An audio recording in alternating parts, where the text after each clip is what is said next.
Hey Global Village, what's up?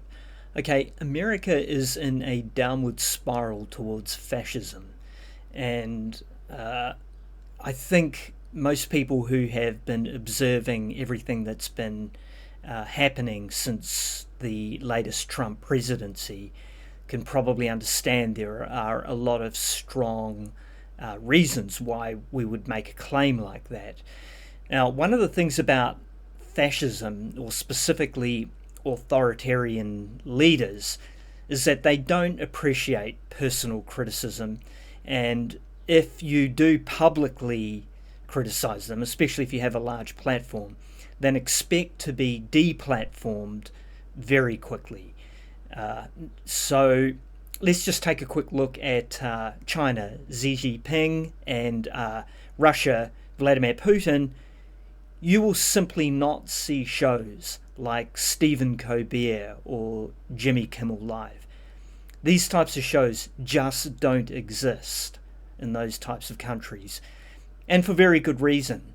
They leaders of those countries have a very strong control over public media, and they will not allow that kind of public dissent and ridicule to be directed directly at them, because this will change the attitudes of the people that listen to these shows.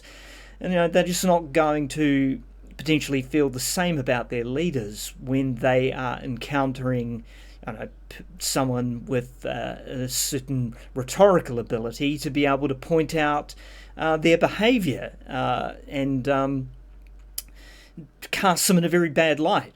So what's happening in America is that these types of people are being removed from the public discourse.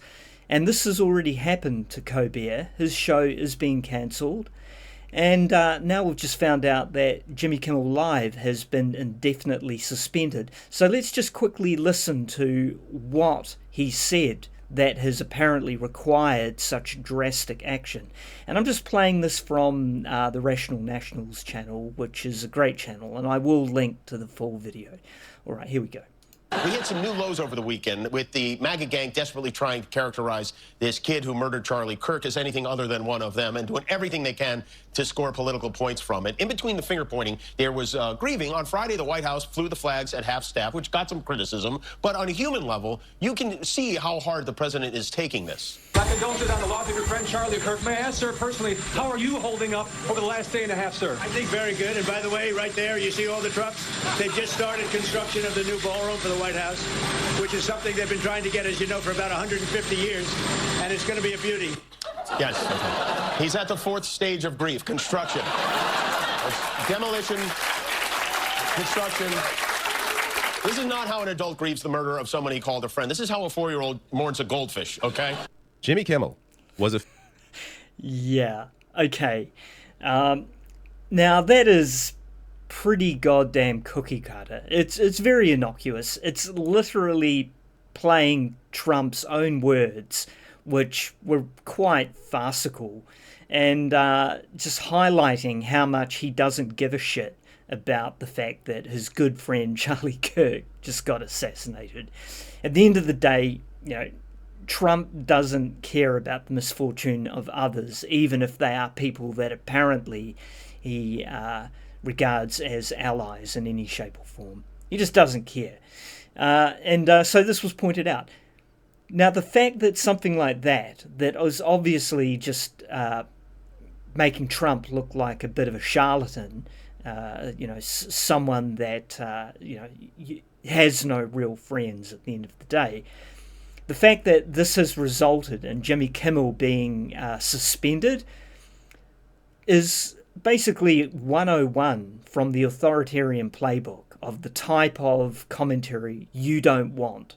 Because, insult the glorious leader and get your voice taken away. That's just how it's going to be in a world that is controlled by an authoritarian leader. And that's exactly what is happening. So if you needed any further proof that America is indeed heading towards fascism, well, this is right here, just another example in a long list of examples not least of which the militarization of many Democrat-leading states. Of course, ICE, some very serious examples, of which this seems a lot more innocuous, but nonetheless is a completely in-your-face example of America's decline. Now, I should just point out, just because a country is becoming authoritarian and leaving behind its democratic roots doesn't necessarily mean it is also declining, because an authoritarian leader can in fact be quite effective, but Trump is not that guy. He is not an evil genius. He's a simpleton man-child, and frankly, his rise to power says a lot more about the sorry state of America culturally and politically than it does about Donald Trump himself. Anyway, Bendy out.